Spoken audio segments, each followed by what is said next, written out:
Hi, I'm Vaughn Palmer here at the BC Legislature with my colleague Rob Shaw, and as you can see behind us, it's visitor season at the Legislature. The House is not sitting, but it's going to be busy on the provincial political beat from now to the election. And this week, Rob, we got a pretty rosy update on provincial finances. Good news for the government just in time as they start putting together their election platform. Yeah, big smiles from the Finance Minister. The first quarterly update to February's provincial budget. Big surprise. Surplus is way up. We're almost at $2 billion for a surplus now. And the purse strings are being loosened. We see things, money flying out, $500 million for a housing affordability plan, $400 million for the Prosperity Fund. Yeah. Vaughn, they have a lot of wiggle room. You were calculating up over the term of the fiscal plan what wiggle room they have, and it's quite large. Billions of dollars for 3 years. And so, that also allows the government to start spending again, something they've not been doing since really the credit crisis hit here in 2008.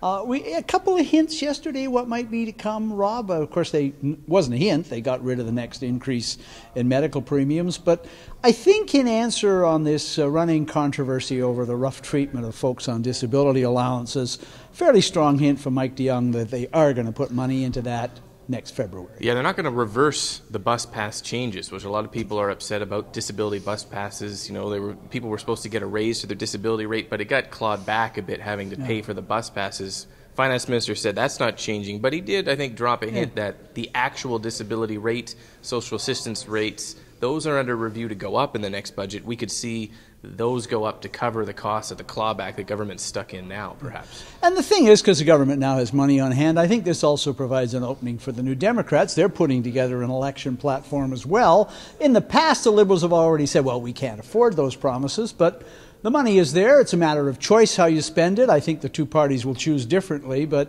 it means we enter, I think, into an era of a new debate about spending, less about restraint, which means the voters are going to have things to pay attention to and pick from the promises of both parties.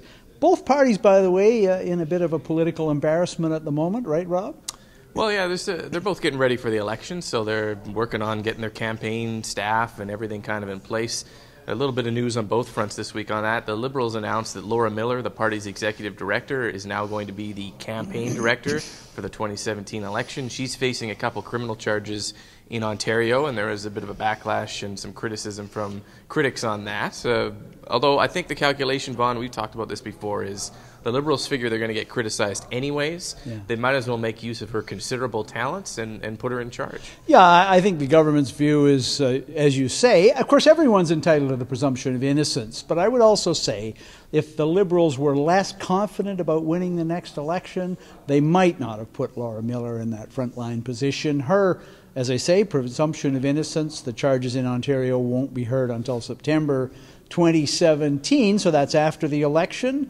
And you heard this week, Rob had some documents to show it.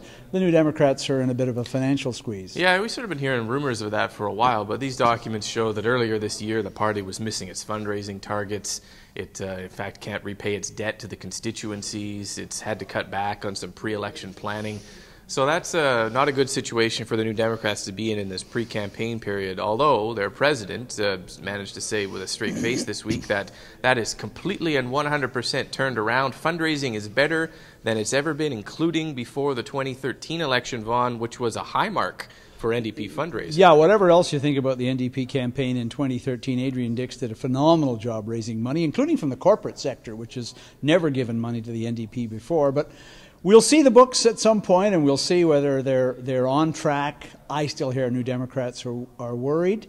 Next week, we're going to be back with details on the big housing plan. Yeah, the $500 million housing plan. It's supposed to be a big, bold plan. It would fit in with the way the Premier's handled the housing file so far, yanking away self-policing powers from realtors, jumping on the foreign buyers tax when we kind of least expected it. So I would think next week it'll be a big plan. The Liberals like to use the noise and the appearance that they're doing something big to get around criticism that maybe it's not the right thing, but it's certainly something everyone's paying attention to. And $500 million is real money still, so we'll be back next week to talk to you about that. Thanks for looking.